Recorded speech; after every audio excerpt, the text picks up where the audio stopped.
So Stella, hi, and Hello.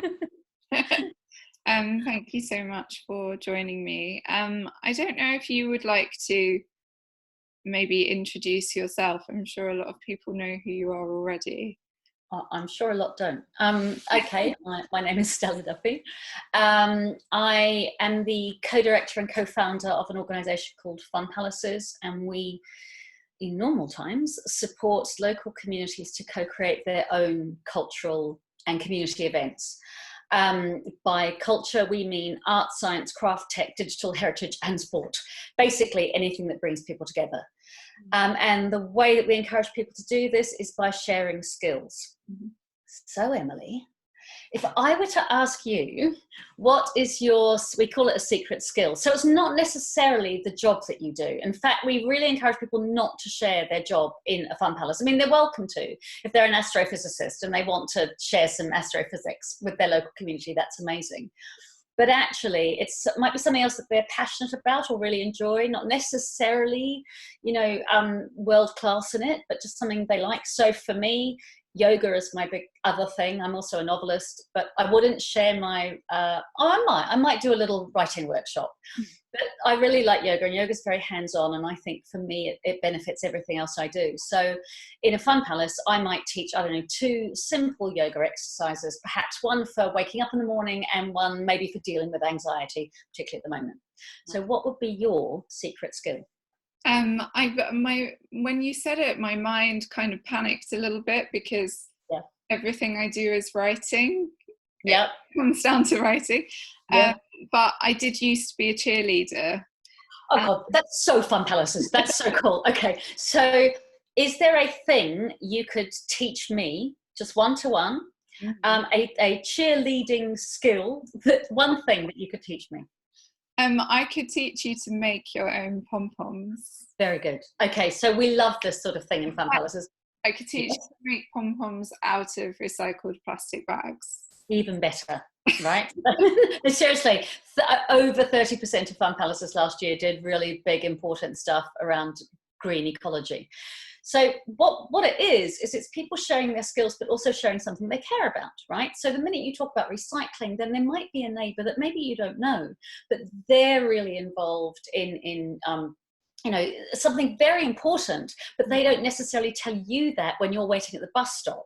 You know, they're an Extinction Rebellion member, or they've been working for 12 years on the solution to the plastics problem in a science lab, but you're not going to have that conversation when you're standing at the bus stop just as 2 neighbours.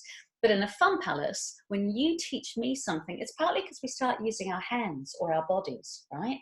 And you as a writer, me as a writer, writing is often spoken about as a heady kind of thing, but we have to use our bodies to write. Even I think of a friend with MS, who's a brilliant writer, was a brilliant physical performer. When he writes, he still sends great emails. He's talking through his mouth. He's using his body still, even though the rest of his body doesn't really work. So all of our practice is embodied, and the minute we begin to use our body, we begin to have a different conversation. And it's those conversations that happen in a fun palace. So that's what our idea is. And about 500,000 people have taken part over the past 7 years.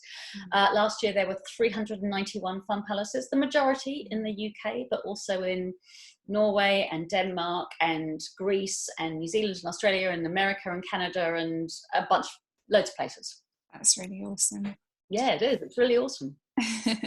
And so now that we are in this strange world where we're not convening with each other, what are you doing to help people still maintain connections? Well, Fun Palaces is an annual weekend event. So it happens every year at the beginning of October and the first weekend of October. But what we always say is it's not really about the weekend. I mean, the weekend's great. And you teaching me cheerleading and me teaching you some yoga and our local astrophysicist explaining why Saturn's got those rings, right? That's all brilliant. But actually, the point of Fun Palaces is that we as neighbours, we as a community begin to have different conversations beforehand, while we're planning it, while we're having a cup of tea or a drink or chatting, at the bus stop about the Fun Palace. And we've been calling those tiny revolutions of connection, because it's not huge. Sometimes a fun palace is really small and maybe 20 people come. There are ones that 2,000 people go to, absolutely. But 20 people or 10 people are also as important, because it's the little connections that begin to spread out. So, calling it Tiny Revolutions, we've begun to share online on our website a bunch of ideas that people are sending in to us about ways to connect, both online but also offline. So in Britain, 5 million people, this was an Office of National Statistics study in 2018, 5 million people had never used the internet, not at all, right? There's about another 7 million who hardly ever use it. And about 60% of fun palaces happen in local libraries, because even if you're someone who doesn't feel that the arts or sciences or mainstream culture is for you, you probably use the library, or you probably at least feel that the library is a safe place for you. And so what we know is that a lot of people who don't have the internet at home, or maybe use a pay-as-you-go phone, or they share a phone in the family, so they don't have access for themselves, they use the library. Well, with the libraries all closed at the moment, there are a lot of people right now who don't have online access. And so what we're so you told me those statistics last week, and then yeah. I looked at the ONS figures for the number of over 65-year-olds that live alone, and which is 3.5 million, I think, which I imagine there is a significant overlap with that age group. Absolutely. And so what we've got is, as we know, a lonely older population. We've also got a lonely young population, right? And part of that problem is that young people have very much embraced being online. But right now, if they're not also going to school, if they're not also going to meetings, all they've got is online. If they're not happy with their home, as a queer woman myself, I can absolutely understand that it might be very difficult to be a young person in a homophobic family at the moment. So what we're saying is that there are other connections that can be made that are not just online. So we're suggesting that people put things in their front window. And we've had people sending us, their images of the galleries they've made in their front window. Yes, rainbows, but all sorts of other things. People are putting things in their front gardens, or they're putting them in their balcony if they live in a block of flats, to share with other people. Teddy bears have got very big in, is it Australia and New Zealand? Yeah, the teddy bears are big in New Zealand. Somebody actually sent us a whole load of photos of teddy bears in windows in New Zealand. There are people doing like displays and getting their teddy bears to do different things every day. We've got people, just today I saw, so we're also putting these things online as downloadable PDFs, and we're printing them and sending them out to people when they ask us. So we don't have a great big mailing list of home addresses, but if people tell us a home address, and all of their contact details are on the website, including my own phone number, because right, I mean, I don't have a work mobile. Fun Palaces is run part-time by 9 people all across the UK.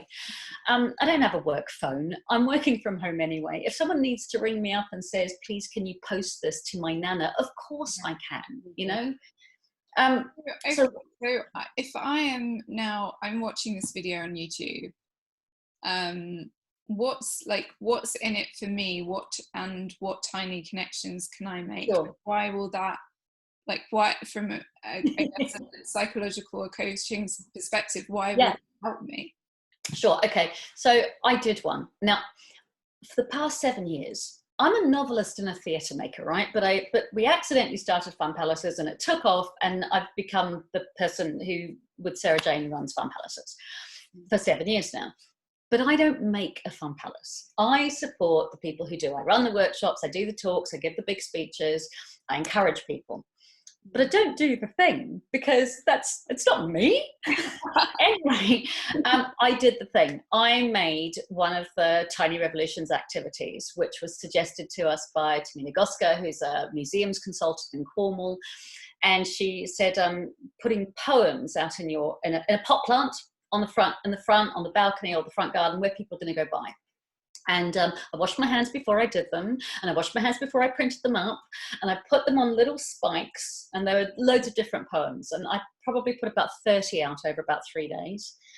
And I just left them, and I didn't know, sorry. What poems did you? Oh, all sorts. There was a Walter Delamere because my mum loved him. There was a couple of William Carlos Williams because I love William Carlos Williams. There was some Maya Angelou. There was some Jackie Kay.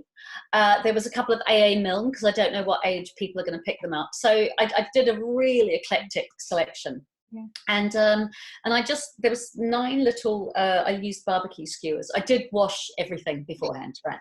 And I printed them up and I left them out there and I wrapped them up nicely and I put a sign on it saying, you know, take a poem just as a connection. And if you know someone offline, maybe give it to them because maybe they're not connecting as much as other people. But I had no idea. And I actually felt really shy putting it outside my house. And my road is quite busy and we live quite near a hospital. So I thought it was a nice, you know, maybe people were walking on their way to work at a hospital. It might be a nice thing to pick up. Yeah. And in the past 2 weeks since I did that, various neighbours who I might nod to have said, oh, thank you for the poem. Thanks a lot for the poem. And then the next door neighbours who've not long lived there, they're 4 younger women. It's a rented house. And we say hello, but we've never had a chat. And I ended up having the thing worked. I had a chat with my neighbour that I would never have had because she asked me about the poem. So I talked to her about Fun Palaces and we talked about her work. And then some other people sent me a postcard. They don't live around here and they picked up one of the poems and they thought it was lovely. So obviously they made a note of, you know, the house number. Yeah. And they sent a postcard thanking me for it. So what I got out of it, I know, it was amazing. It worked. That's the thing that I got out of it. It worked. And actually, look, I do a lot of this work, but like a lot of people who do a lot of this work, I'm personally quite shy. I am not the kind of person to strike up a conversation in a supermarket queue. I mean, not now, but never. I'm not the kind of person. Oh, yeah, well, yeah. But, you know, it's just classic, right? The loud person who's really shy. I mean, it's, you know, very, very cliched. I would never do that. But what this gave me is it gave me a bunch of connections I'd never have because I don't have the courage to start chatting to the person beside me in the bus. So I loved it. And I was really glad that I gave it a go. And so we've been doing various ones among our organisation, and then lots of Fun Palaces makers have started sharing them, and they're then sharing the responses as well, which is really nice. So really, you're just kind of keeping the fabric of society together. Well, no, I think the NHS workers are keeping the fabric of society together. I think my dad died in his mid-60s very suddenly. And my mum lived until she was 81. So she lived another 16 odd years by herself. Yeah. And she was really good at chatting to people in a way that I'm just not. Strangers, I mean. And she would start up a conversation anywhere. And I think that we need those people in society. And my mum had been through World War II. She was 18 in 1939. She was in the army. She'd had a really difficult life in very many ways, partly poverty, but also miscarriages and stillbirths. And my sister died when I was in my teens. I mean, a lot of really hard things happened to her. And she was very passionate about supporting other people and noticing, even when things were bad for her, that there were probably other people, and it was probably loneliness that was making it worse for them. And she was very aware of loneliness for other people, so that even when she was an old lady living by herself, she wasn't lonely, because she used to do things for her widows and old people's club. And I'm like, Mum, you're a widow and an old person. But that reaching out, I think, really helps. And I think there's an encouragement for people who are feeling lonely, or for people who are feeling like they can't give anything, to try and give a little bit, because what that does for us is it increases our own self-confidence, it increases our self-esteem, and it helps us perceive that we're contributing.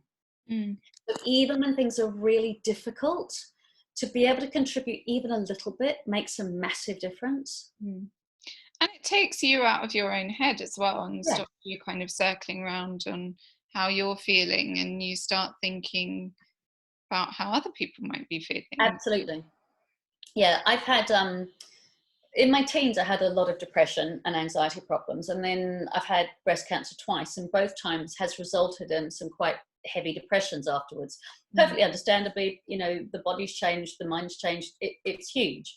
But in the moment of being within it, it's very hard to look outside. And so what we're trying to say with these little ideas, and some of them are really small, and some of them might take a bit more bravery, and some of them are very doable, and some of them are very personal. There are some that are literally go and connect with a tree, or perceive nature from your own perspective. So it's not even to another person, it's paying attention to the land or the sky. And interestingly, those ones have come from North Wales and from the Highlands. And so, you know, land and sky. I know, right? But even for those of us who don't have plenty of land and sky, I live in South London, looking up and looking out a bit can make a difference. And so I think that the idea behind these, we really don't know. You know, we've got no idea if I mean, there's about, I think I've got like 25 on the site now. Some of them seem to be sticking more than others. We're literally just throwing them out, seeing what sticks. And when people try them and they tell us this worked, we're sharing that as well. Yeah, lovely. Okay, so where can people go to learn more? Okay, so our website is funpalaces.co.uk, and Tiny Revolution, if you hashtag Tiny Revolutions, it comes up. We've got a search function there as well. It's on the homepage, and there's also all the contact details, and you know, you can call us, you can email us with your own ideas, and we really want more. You know, I welcome it. It's pretty much all I'm doing. I mean, I'm also supposed to be doing some essays and writing a novel, but it's pretty much all I'm doing for Fun Palaces at the moment. This time of year, and we do have about 20 Fun Palaces signed up for October, which is really exciting, given that no one knows what we're going to be coming to in October and if we'll be able to do it. So I'm delighted that some people are planning forward to it. But my outpouring of joy at the oh, well, I hope so. You know, and also because there might be less time to plan. What we've been saying is, instead of 200, you know, sort of 500 Fun Palaces with 2,000 people, if we got 2,000 Fun Palaces with 5 people, that would be fantastic. You know, all it is about little gatherings, because I'm a passionate social activist, and I have been all my life, and I care about, you know, feminism and equality and the terrible problems of racism and sexism and homophobia, and I care about all of them, and I have done in my politics and in my work. But we don't change it by changing society from the top. We only make change by little one-to-one connections, and that's what we're trying to do, little one-to-one connections. Wonderful.